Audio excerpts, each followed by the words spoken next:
Welcome to another episode of Cedar Harvest Law Enforcement Edition. Today, Officer Ty and I got to talk about what it is that makes you retire early, the trials and tribulations physically and mentally, and the benefits that you're concerned about. So give it a listen and hope you enjoy.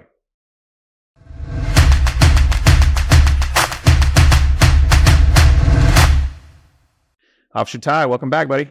Good to see you again. Good to be here. All right. Well, here we are. Number two. Two. Who knows how many? Two. That seems so daunting. Two.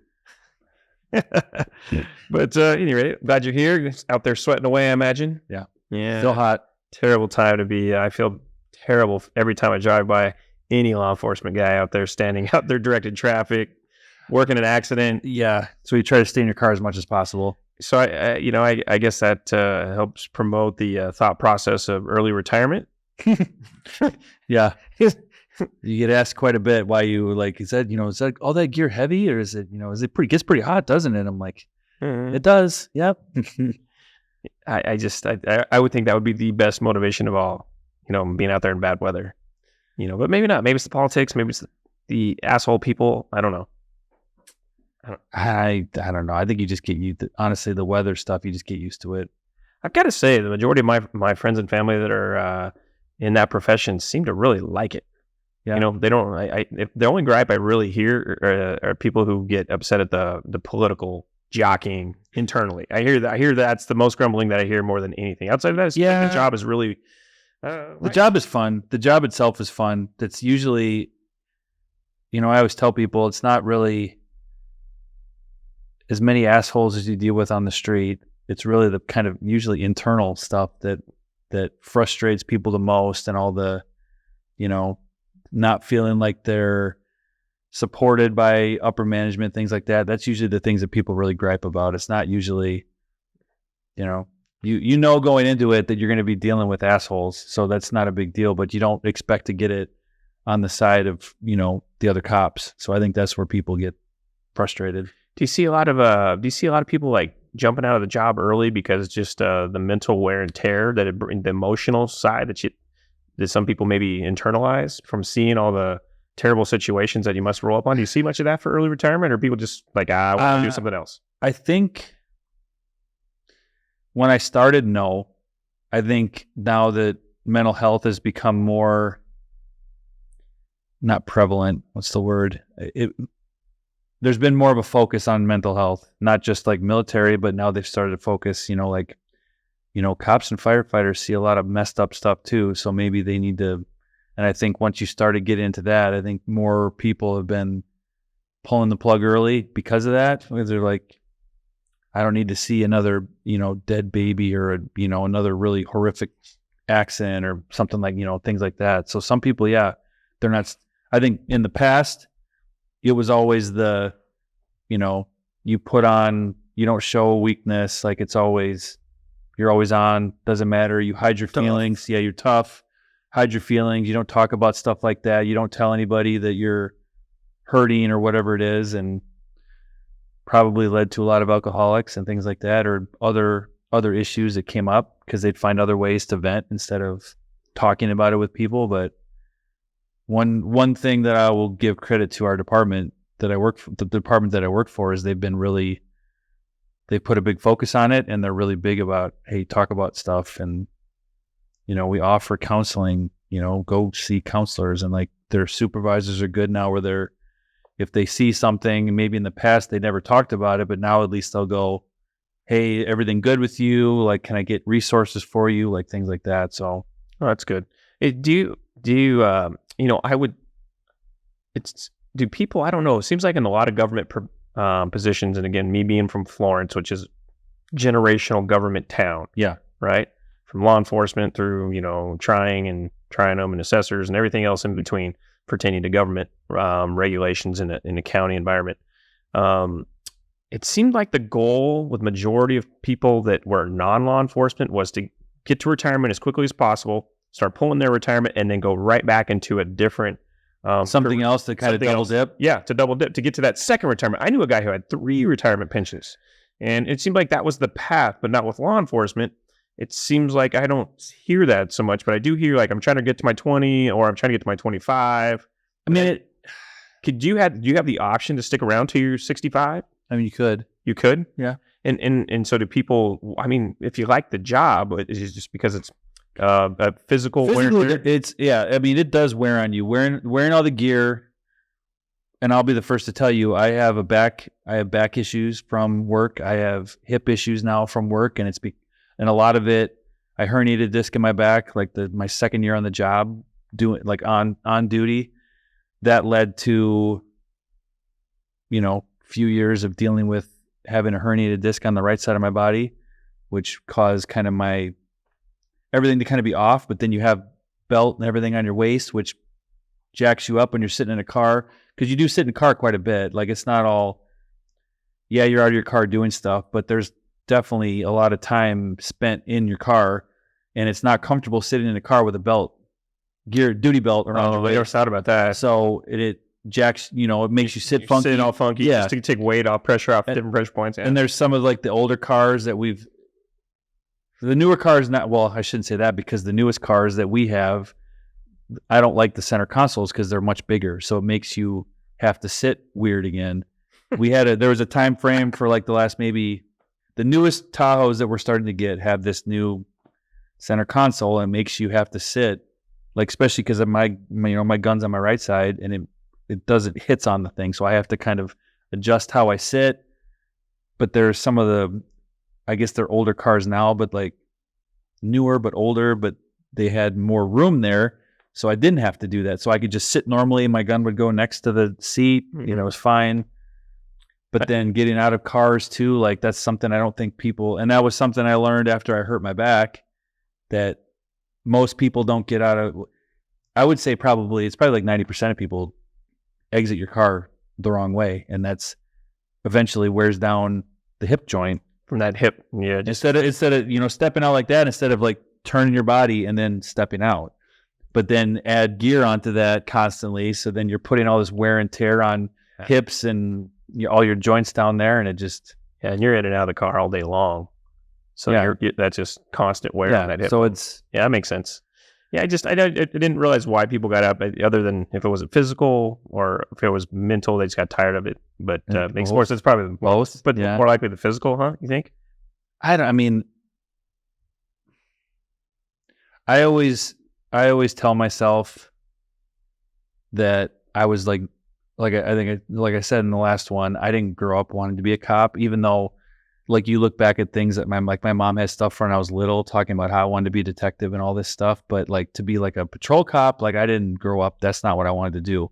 Sure. So maybe the investigative side of things is more along, like, and that's why I like what I do now. I like that kind of stuff, and I enjoy that. Do you see the investigators sticking around a lot longer? Investigators do. Like, they don't have all the gear on all the time, and so they have a better balance. It's still a stressful job because, like, with a lot of our detectives, they have gigantic caseloads that are unmanageable.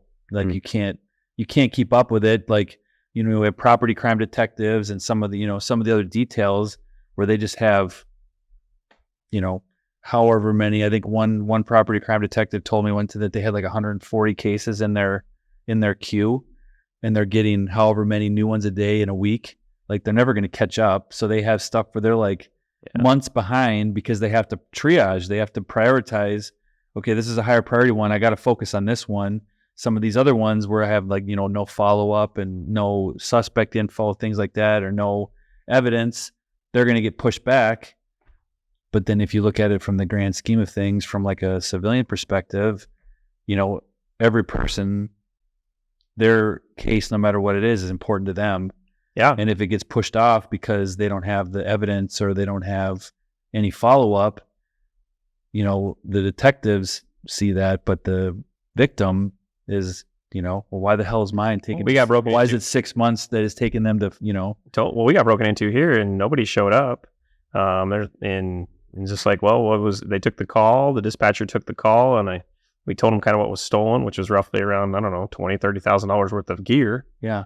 And then they're like, well, here's your case number, turn it into your insurance. Yeah. Nobody even showed up to even try to find, because what do you do when you find a crackhead that broke in, right? The other problem is, and you guys maybe would have had some of this stuff just because of the price of everything, but a lot of people don't keep serial numbers, and that's really how they track stuff. So like when you have like your laptop gets stolen, if you don't give like the model number and like the brand and model number, it does nothing for, Sure. for see something out there in the street. Yeah. Right. 100 IMAX or whatever. But if you have the serial number, then they can track it. And not everybody keeps that stuff. They throw boxes away and they don't know. Yeah. So that's another issue. And I try to tell that to people, like, if you, that was actually something I'd thought about in the past. Like, maybe that could be some kind of little side hustle, like, come in and document everything for people, because that's the stuff that they need. Interesting business concept. All these little different spin-offs. Don't take it, whoever out there listening. Right. That's my idea. Whatever, somebody do it. Call Officer Tayo. Yeah. He'll help. Wants to be part of that business plan. Yeah. I don't know. I mean, it's not a bad idea. I mean, that's actually a really good idea. People don't do it. I'm telling you all the time. Oh, I get calls all the time. They don't do it. They don't document stuff that would help. So now you know what your business venture is going to be potentially when you retire. I know I've heard you kind of talk about contemplating retirement, because I think you're eligible in like 2 years, is it? Yeah, 2026. And so the question is, do you retire and check out at that point and put on another career, or do you continue on for another 5, or well, so that goes back to your question. I'll be 46 when I can retire, so I could have a whole other career collecting my pension and working, and I could go work another job where you collect a pension or you collect some kind of technically 46, work for another 20 years, and then technically collecting 2 pensions. It doesn't. I don't think it happens as much with like the line level, like me, patrol guys, detectives. But I think when guys start promoting and you get a little bit higher, some of those guys can do it because they've put enough time in, like we'll just say commander level for our department. They've probably put in 20 some years, and then maybe they want to go be a chief somewhere. So they retire from my department and then go work somewhere else, or maybe in another state.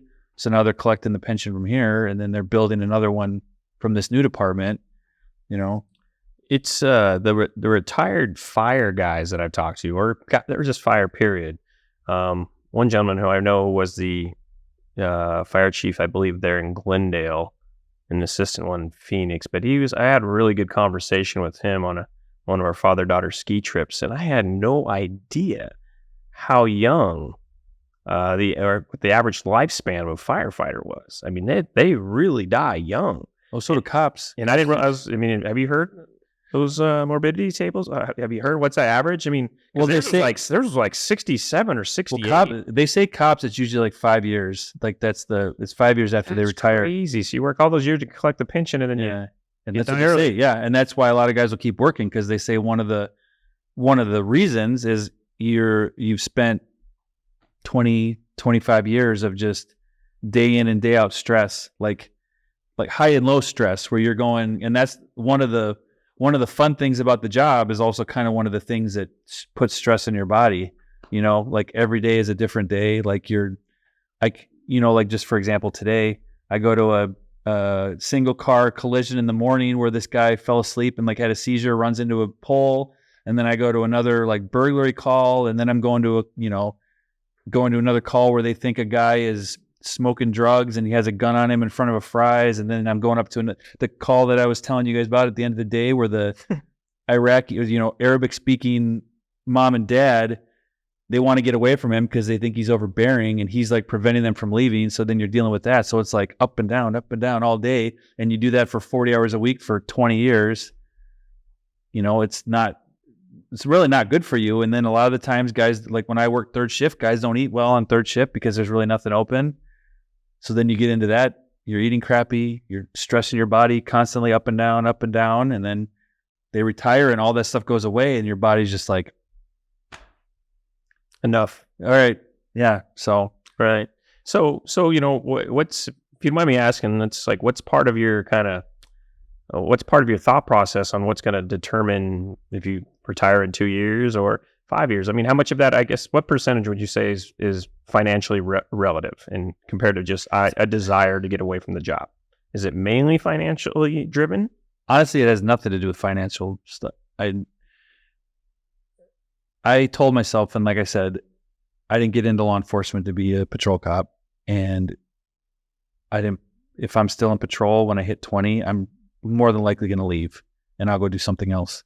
So, but if I'm doing something else where I'm out of patrol and doing, like there's things in the department that the nice thing about the department I work for, it's a big department. So there's a lot more opportunity to do things, but it's also right now it's really hard to move in our department just because of some, poor planning, I guess is the best way to put it. Poor planning in the past has kind of put us manpower wise really in a bad spot. So it's hard to, and that's where that's what I've always told because they need more patrolmen. Yeah, they need guys on the street. They need everybody because really at the end of the day, patrol is the backbone. Like without patrol, right? Like things would fall apart. Like you need to have patrol guys, and we don't have enough patrol guys. And it's not just our department; it's pretty much everywhere. It's not just an Arizona problem; it's a nation problem. Like it's just not enough people want to do the job like they did before. So and now the people that you do want,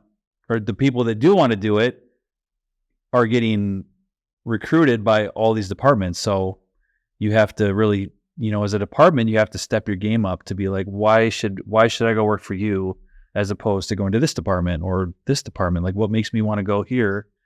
So you see a lot of that now with like pay raises, and they're trying to, like Glendale did something within the last couple of years. It was something with their insurance. I think Mesa did something too that made it, it's a benefit. Like when guys look at stuff, they're like, oh man, Glendale and Mesa are doing this with, their after retirement health insurance. Like maybe I should go work there as opposed to coming to Phoenix or wherever, Tempe or, wherever. It seems like health insurance is definitely a big part of the retirement question. It is a big part. And I, being a health insurance agent myself and working with I typically work with more business owners. And occasionally I'll run across somebody who's retiring out of the government sector. And what used to be a really big thing for any government insurance was it was really good insurance. And it seems like that's really kind of backed off a little bit. Like the health insurance that's offered internally, I don't know if it's like this on the law enforcement side, but for a lot of other government sectors, that their health insurance benefits aren't near as strong as they once were. Higher deductibles, higher out-of-pocket maximums, whereas it used to be really just a benefit-rich programs. So I don't know if that's if it differs in the law enforcement world. Either way, when you leave the department, your only option is COBRA. COBRA, yeah, right. And I realize it's expensive. It's expensive, and I realize they have another plan that you can jump onto, but it's expensive. It's real expensive, and so when you leave, I know one of the big conversations I've had is like, well, and because again, you guys are riddled with challenges. Yeah, bad hip, like you said, bad knee, bad this. Yeah, stuff's gonna go wrong. You're gonna, I really need some maintenance. Yeah, and I've always been into I like to work out. It's one of my stress relievers, but there's a lot of guys that don't take care of themselves that way, and that's another thing. Like they don't, really, at least, I can't speak for nationwide. I can speak for most of the departments here, but there's really no standard once you get out of the academy. Our department, you can go and do our physical test once a year, and you can get basically a day off. But other than that, it's not mandatory. Like it's just an incentive to get people to go do it.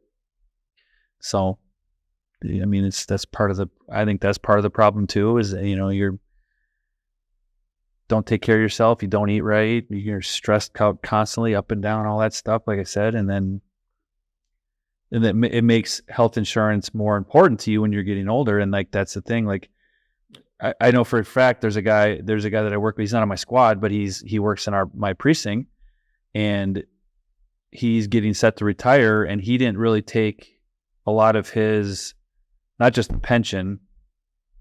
He never worked a lot of overtime, so his pension's pretty modest that he's going to get, and he didn't put a lot away in some of the other things that we can do with the department, like the deferred comp, things like that. Mm-hmm. He didn't put a lot of money in that, so there's not a lot of money that he's going to be getting from that. So he's really and he doesn't really have plans after, he doesn't have some job set up that he's, leaving to go do.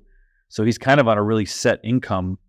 So then you throw in having to pay for health insurance. COBRA, pay for something like that. Now you're really taking big chunks out of your I mean, the good thing is now with that everybody out there, especially law enforcement officers, need to understand is they can get guaranteed issue insurance individually.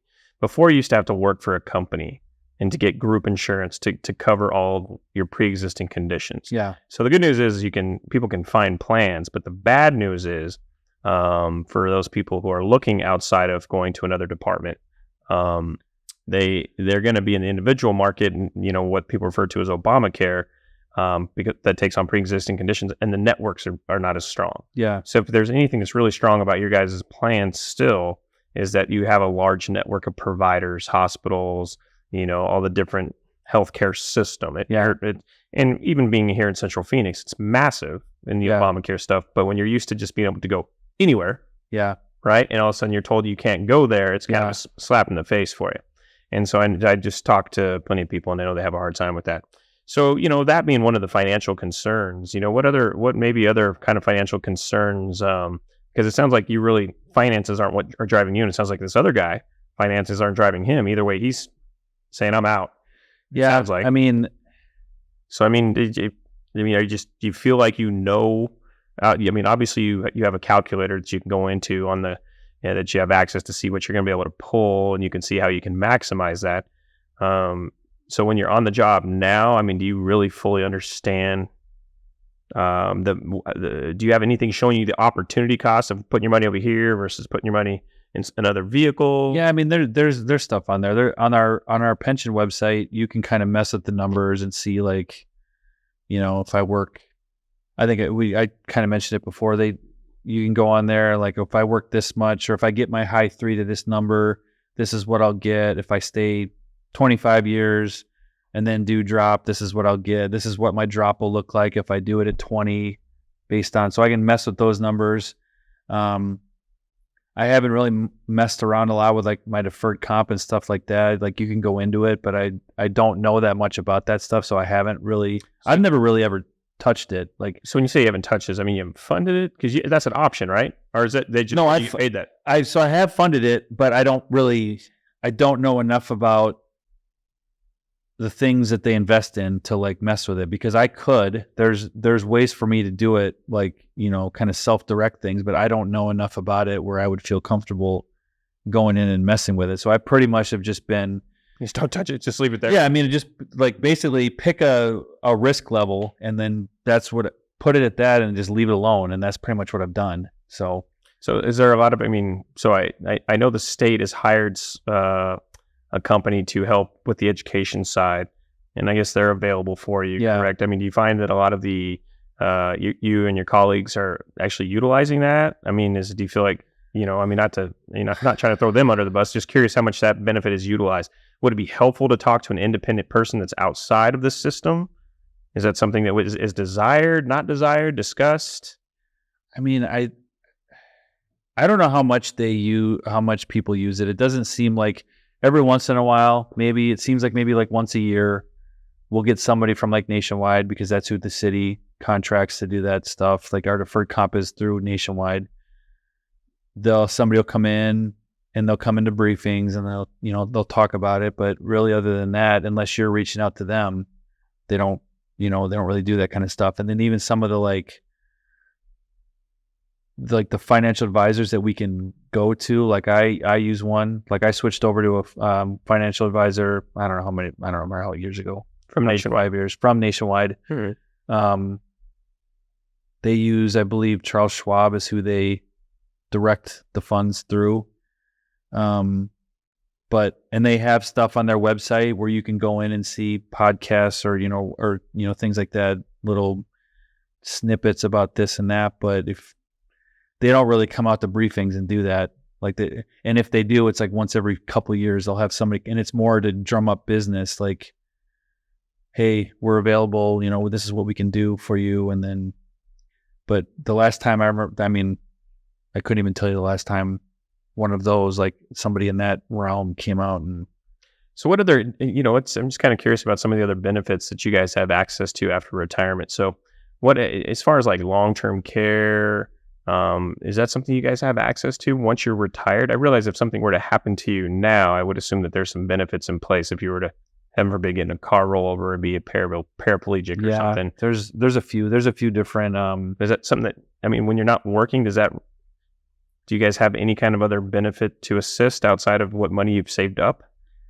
Any other insurance that you guys have to tap into? Or They have, there's a few different life insurance products that they offer through like our union and then through the city, but most of them are optional. There's a couple that aren't, that I think that you get, but they're, like I said, this past open enrollment, I elected to do a few of the ones that were listed on there that I wasn't doing before because they were optional. And, you know, there's a couple life insurance ones that were on there.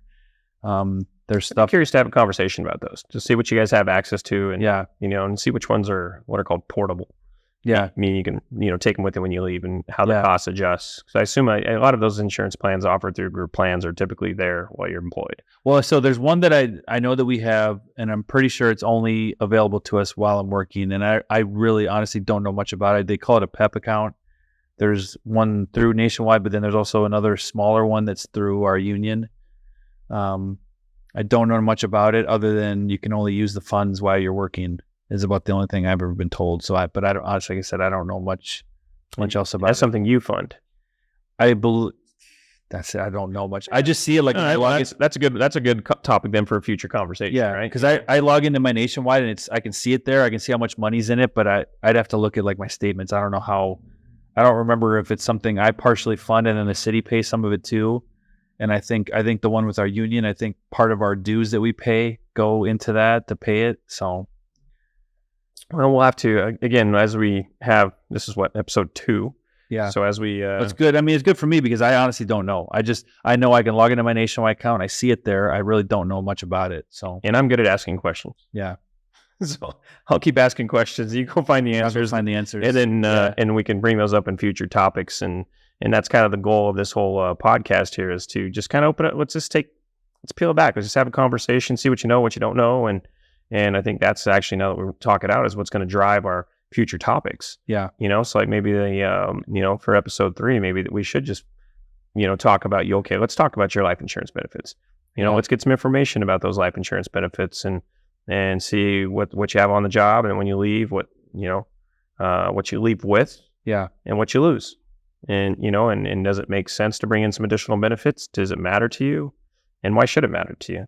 But, it's good getting to know you again and start to understand a little bit more about the departments and everything. So it's probably going to take a few episodes of that just to kind of just to get a better understanding. And it's very obvious that there's some things you need a better understanding of. Oh, yeah. Honestly, I could tell you right now, there's probably a lot of the stuff that, like I said in the first one, I probably did myself a disservice for not being more diligent with some of this stuff and learning more about it. And now I'm getting close to the point where I can retire, and I'm not as knowledgeable about it as I probably should be. There's things I should have, maybe dove into a little bit more earlier on and just have been more aware of. I know for a fact, one thing that I do kind of kick myself for was the deferred comp and not maxing that out earlier as soon as I could.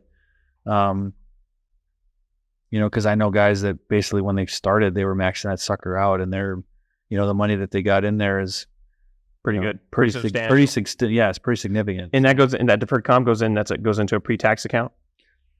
Don't know that either. Don't know that. Wow. Yeah. All right. I'll find out. All right. We got some questions to figure out.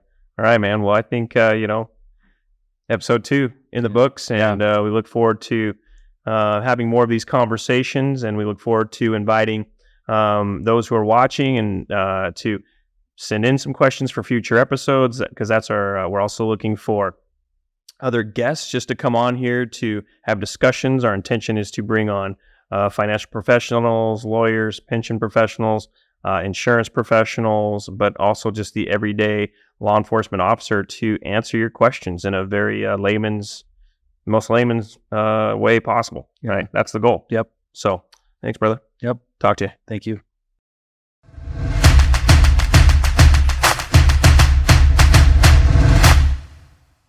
Thanks for listening to the show this week. If you have any questions, just post it in the comments and we'll try to get to them. See if we can address some, get to as many as we can in next week's episode or maybe in a future episode.